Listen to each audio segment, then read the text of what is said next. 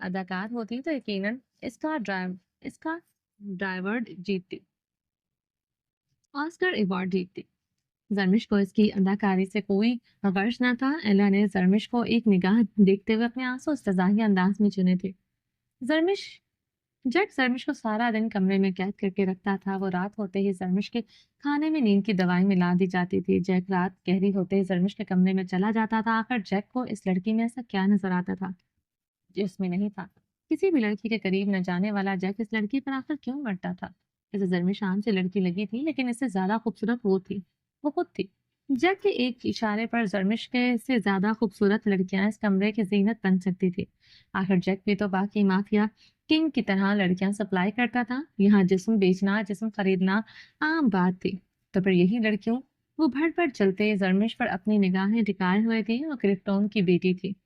اس کا بھی ایک شہر اس اس کا بھی اس شہر پر ابھی سکہ چلتا تھا۔ بہت سے لوگ ابھی بھی اس کے ہاتھ میں تھے، مگر جیک آخر کیا اس نے چھپا رہا تھا؟ یا جیک اصل میں کون تھا؟ جیک یا کوئی اور؟ آج جیک کسی ڈیل کے سلسلے میں شہر سے باہر گیا ہوا تھا۔ ڈیل کچھ زیادہ ہی ضروری تھی، اس لیے گارڈ کی تعداد بہت کم تھی۔ جو تھی وہ کب سے ایلا کے غلام ہو چکے تھے۔ وہ صرف زرمش سے کچھ حقیقت جاننا چاہتی تھی، جیک کی سچائی۔ اگر جیک کی کرپٹون کا قاتل ہوا تو وہ اپنے ہی پیارے کو بے رحم موت دینے سے پیچھے نہ ہٹتی۔ جیک پر شک اسے تبھی ہو گیا تھا جب زرمش اس کے محل میں آئی تھی۔ جیک جیسا انسان جسے عورت منٹوں میں دستیاب ہو جائے، وہ کسی دوسری عورت کے قریب تو جانا دور کی بات، اپنی پسندیدہ عورت کے قریب بھی نہیں جاتا تھا۔ اتنی شرافت ان کی دنیا میں ناممکن تھی۔ وہ مشروب جو انسان ہونا ہی بھلا دیتا تھا، وہ خلق میں اتارنے کے بعد جیک آخر کیسے خود پر کنٹرول رکھ پاتا تھا؟ کچھ تو عجیب تھا جیک میں، جو آج تک اس نے دوسرے مرد میں نہیں دیکھا تھا۔ مرسیڈیز کا رخ اب ساؤتھ بلاک کی طرف تھا، جہاں کلپ برگا مافیا زون A7 کی سرحد شروع ہوتی تھی۔ وہ سرحد جہاں دوستی موت سے زیادہ خطرناک اور دشمنی صرف ایک گولی کی دوری پر ہوتی ہے۔ وہ کلب جہاں صرف ایلا کا راج تھا، جو ایلا کی ملکیت تھی، مگر جیک کو اس کے بارے میں پتہ نہیں تھا۔ کلب کی نیون لائٹس دھند میں لپٹی فضا تھی۔ موسیقی دھیمی تھی۔ کلب میں ہجوم ہنس رہا تھا، ناچ رہا تھا۔ زرمش نے جیسے ہی کلب میں قدم رکھا، نظریں پلٹ کر اسی کو دیکھنے لگی۔ سیاہ پیروں تک آتے فل گاؤن میں ملبوس تھی، سینے پر سیاہ چھوٹا سا گرم شال لپیٹے ہوئے تھی، الجھے بال کمر پر بکھرے تھے۔ بنا کسی میک اپ میں بھی وہ سب کی توجہ کا مرکز بن چکی تھی۔ یہاں وہی ایک ایسی لڑکی تھی جو مکمل لباس میں تھی، جو دکھ رہا تھا وہ بھی چھپائے ہوئے تھی۔ دیکھا، میں نے کہا تھا نا تم سب سے الگ ہو، تمہیں لوگوں میں جانا چاہیے۔ اور زرمش کو بازوں سے جکڑے ایک ٹیبل کی طرف بڑھ گئی۔ ایلا کے گارڈ ارد گرد کھڑے ہو چکے تھے۔ زرمش کا دل بری طرح سے دھڑکنے لگا۔ اس نے چاروں طرف نگاہیں دوڑائی۔ آریان کا کوئی گارڈ گھر نہیں تھا۔ اس کی ہتھیلیاں پسینے سے بھیگنے لگی، مگر وہ ضبط سے بیٹھی ہوئی تھی۔ اپنی گھبراہٹ پر ایلا پر ظاہر ہونے نہیں دی تھی۔ ایلا اور اس کلب سے اسے خوف آنے لگا تھا۔ یہ میوزک کا شور، آدھے ادھورے لباس میں ناچتی لڑکیوں سے لپٹتے مرد، نشے میں دھت جو کچھ کر رہے تھے۔ زرمش کان کی لو تک سرخ پڑ رہی تھی۔ تم جیک سے کہاں ملی؟ ایلا نے مسکراتے ہوئے زرمش کے سامنے ڈرنک کا گلاس رکھا، مگر میں ڈرنک نہیں کرتی۔ زرمش کی آواز کا کپائی تھی۔ ایلا کی خوبصورت ہنسی گونجی تھی۔ یہ وہ نہیں جو تم سمجھ رہی ہو، یہ سافٹ ڈرنک ہے جان۔ وہ زرمش کے قریب ہوتے سرگوشی نما آواز میں مسکرائے۔ زرمش گھبراتے ہوئے گلاس اپنے کپکپاتے ہاتھوں میں جکڑ کے ایلا اس سے کیا چاہتی تھی وہ سمجھ گئی تھی۔ وہ کبھی بھی آریان کا کوئی سیکرٹ ریویل نہیں کر سکتی تھی۔ آریان سے دغا مطلب اپنے ملک سے دغا۔ زرمش کے کپکپاتے ہاتھ گلاس پر جمے تھے۔ اسے ایلا کے ساتھ یہاں نہیں آنا چاہیے تھا۔ اسے اب اپنی غلطی کا احساس شدت سے ہو رہا تھا۔ کلب کا یہ ماحول دیکھ کر اس کی پیشانی پر پسینہ پھوٹ رہا تھا۔ تم یہ پی لو زرمش، تمہیں اچھا لگے گا، یہاں تھوڑی گرمی ہے۔ ایلا نے گلاس اٹھاتے زرمش کے لبوں سے زبردستی لگایا۔ نہ چاہتے ہوئے بھی زرمش کو کچھ گھونٹ بھرنے پر پڑے تھے۔ وہ ایک ٹھنڈی کولڈ ڈرنک ہی تھی۔ زرمش کی جان میں جان آئی تھی۔ وہ گلاس تھامے خود ہی گھونٹ گھونٹ بھرنے لگی تھی۔ کلب کی فضا بے حد گرم تھی۔ الکوہولک کا مزہ لیتے لڑکیاں وہ آدھا ادھورا لباس بھی اتارنے کے لیے بے چین ہو رہی تھی۔ زرمش پسینے میں بھیگے وہ گلاس ایک ہی جسم میں حلق میں انڈیل گئی تھی۔ اب مشروب کو پینے کی دیر تھی۔ زرمش کو اپنے وجود میں سوئیاں چبھتے محسوس ہوئیں۔ سب کچھ اتار دینے کو دل چاہا۔ وہ پسینے سے تن ہوتے اپنے چھوٹے سے سٹال کو مزید مضبوطی سے خود سے لپیٹ گئی تھی۔ ایلا کے لبوں پر چھائی مسکراہٹ گہری ہوئی۔ ڈرنک میں نشہ آور گولیاں ڈالی گئی تھیں۔ زرمش پر ان کا اثر ہو رہا تھا۔ بتاؤ جیک کون ہے؟ ایلا کی اس ایلا اس کی طرف جھکتے مسکرائے۔ وہ بلتھ تھریس پیس ہے، بہت زور سے کاٹتا ہے۔ زرمش نے بچوں کی طرح نچالت نکالے کہا۔ کہاں کاٹتا ہے؟ ایلا نے جلتے ہوئے پوچھا۔ یہاں۔ زرمش نے گال پر انگلی رکھی جہاں ابھی تک آریان کی شدت کا نشان تھا۔ ایلا نے خون میں شرارے دہکے تھے۔ یہ بلتھ تھریس پیس کون ہے؟ ایلا نے ملائمت سے پوچھا۔ وہی جو بہت زور سے تھپڑ مارتا ہے۔ زرمش نے آنکھیں چپکائیں۔ تمہیں مارا بھی ہے اس نے؟ ایلا نے حیرانگی سے پوچھا۔ بہت زور سے تھپڑ مارے ہیں اس بلتھ تھریس پیس وحشی درندے نے۔ زرمش لب پھیلائے رونا شروع ہو چکی تھی۔ کیا کیا تھا تم نے؟ ایلا حیران تھی، اس لڑکی پر مرنے والا جیک کیوں اس پر ہاتھ اٹھائے گا آخر؟ کچھ بھی نہیں کیا۔ زرمش دائیں بائیں سر ہلاتے ٹیبل پر چڑھتے کھڑی ہو گئی۔ سنو، سب سنو، وہ چیخی تھی۔ ایلا کے اشارے پر میوزک بند ہو گیا، سب کا تھرکنا بند ہوا۔ سب زرمش کو ہی دیکھ رہے تھے۔ مرد بڑی گہری نگاہوں سے دیکھ رہے تھے۔ اتنا چھپا حسن پہلی بار دیکھا تھا۔ وہ بلتھ تھریس پیس ظالم ہے، درندہ ہے، بہت درد دیتا ہے۔ وہ نشاور گولیوں کے نشے میں دھت چیخ رہی تھی۔ میں سے پھر بھی وہ یکدم سب کو دیکھتے ہنسنے لگے۔ کیوں بتاؤ؟ یہ تو ایک سیکرٹ ہے۔ وہ ہونٹوں پر انگلی رکھے ہنسنے لگی۔ اس کی ہیزل گرے آنکھیں بھی مسکرا رہی تھی۔ اس کی آنکھوں کی اداسی اور مسکراہٹ نے بہت سے دل دھڑکائے تھے۔ اگر وہ ایلا اور اس کے گارڈ کے بیچ نہ کھڑی ہوتی تو وہاں کھڑا ہر مرد زرمش کی طرف ضرور بڑھتا۔ آدھے ادھورے کپڑے والی لڑکیوں میں اب کوئی دلچسپی نہ رہی تھی۔ آریان کے سیاہ بڑی سی گاڑی تیزی سے آگے بڑھ رہی تھی۔ وہ پیچھے بیٹھا تھا، ڈرائیونگ سیٹ پر اذان سکندر بیٹھا ہوا تھا، آگے پیچھے گارڈز کی گاڑیاں تھیں۔ ان کے مشن کا آخری حصہ آج تکمیل پانے جا رہا تھا۔ اس کے بعد آج ہی زرمش کے ساتھ ان دونوں نے پرائیویٹ جیٹ میں یہاں سے چلے جانا تھا۔ اس سے پہلے حاکم خان کو بھی تو موت دینی تھی۔ پچھلی سیٹ پر بیٹھے آریان کے لب مسکرائے تھے۔ آج رابرٹ ڈیون جو کرفٹون کا ساتھی تھا، اس پر گھیرا تنگ کرنا تھا۔ خوش قسمتی سے ابھی تک آریان کو سب جیکے سمجھ رہے تھے۔ جیکے کہاں تھا کوئی نہیں جانتا تھا۔ وہ شاید مر چکا تھا، مگر حیران کن بات یہ تھی کہ جیکی کی موت کی خبر بھی کسی کو نہ ہو سکی تھی۔ آریان گہرا مسکرایا تھا۔ جیکی جیسا بھی تھا مگر تھا ایسا ہی۔ اس نے اپنی ایسی بے درد موت بھی کسی کی نگاہوں میں نہیں آنے دی تھی۔ وہ ہمیشہ امر رہنا چاہتا تھا۔ آریان خانزادہ کا کہکہا گونجا تو مرنے کے بعد بھی امر ہو جیکے اور فادم خان اس کی فلک شگاف کہہ کے گاڑی میں گونجتے جا رہے تھے۔ اذلان سکندر میں بیک ویو مرر سے اسے خشمگین نگاہوں سے گھورا تھا۔ اس کا 12 دن بعد بھی آریان پر غصہ ٹھنڈا نہیں ہوا تھا۔ نہ کبھی ہو سکتا تھا۔ اس کی وجہ سے اسے کتنے مہینے جیکے کی قید میں رہنا پڑا تھا۔ اسے اذیتیں تو نہیں دی گئی تھی، مگر مہینوں قید رہنا آسان نہیں تھا۔ اپنے کہہ کے منہ کے اندر بند کر کے رکھ، آذان نے گھورتے کہا۔ جب تک مشن مکمل نہیں ہو جاتا میری سانسیں حلق میں اٹکی ہیں۔ آذان سکندر نے بیک ویو مرر سے آریان پر زہر آلود نگاہ ڈالی۔ ایجنٹ کی سانسیں کب تک اٹکنے لگی۔ اگر زیادہ ڈر لگ رہا ہو تو چوڑیاں پہن لے۔ آریان نے دھیمی آواز میں اسے مزید سلگایا تھا۔ ہمارے پروفیشن میں چوڑیاں بھی پہنی جاتی ہیں، زنانہ کپڑے بھی پہن لیے جاتے ہیں۔ مجھے ڈر تیرے ناچنے کا ہے۔ وہ نچائے گی تو ناچے گا۔ آذان کی بات پر آریان کی مسکراہٹ سمٹی تھی۔ بکواس بند کر ورنہ بھول جاؤں گا تیرا مجھ سے کوئی واسطہ بھی ہے۔ ارد گرد میرے گارڈ کی گاڑیاں بھی ہیں۔ ایک اشارے پر تو 10 فٹ زمین کے نیچے ہوگا۔ وہ کہتے ہیں آنکھیں بون گیا تجھے 10 فٹ زمین میں گڑنے کے لیے ان گارڈز کی کبھی ضرورت نہیں۔ ایسے ہی دفن ہو جائے گا کسی دن، دیکھ لینا۔ آذان نے غصے سے ڈرائیونگ پر توجہ مرکوز کی۔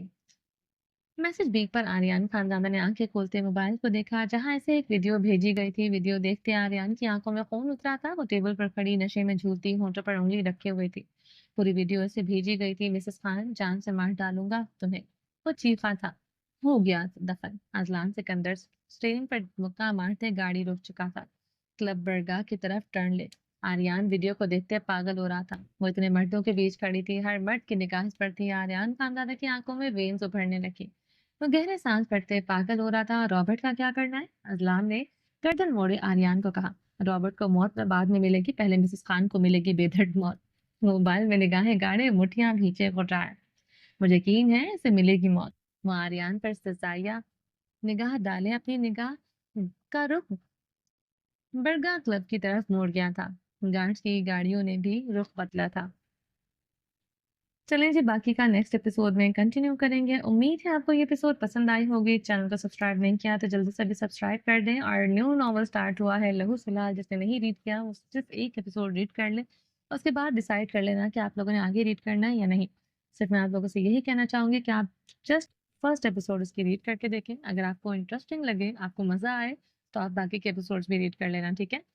تو اس کے علاوہ میں اور بھی ناول اسٹارٹ کرنے لگی ہوں، اور عشق رومانچہ بھی انشاءاللہ اسی ویک تک اینڈ کروا دوں گی، اور باقی کے ناول مجھے آپ لوگ سجیسٹ کرتے رہا کریں، ٹھیک ہے؟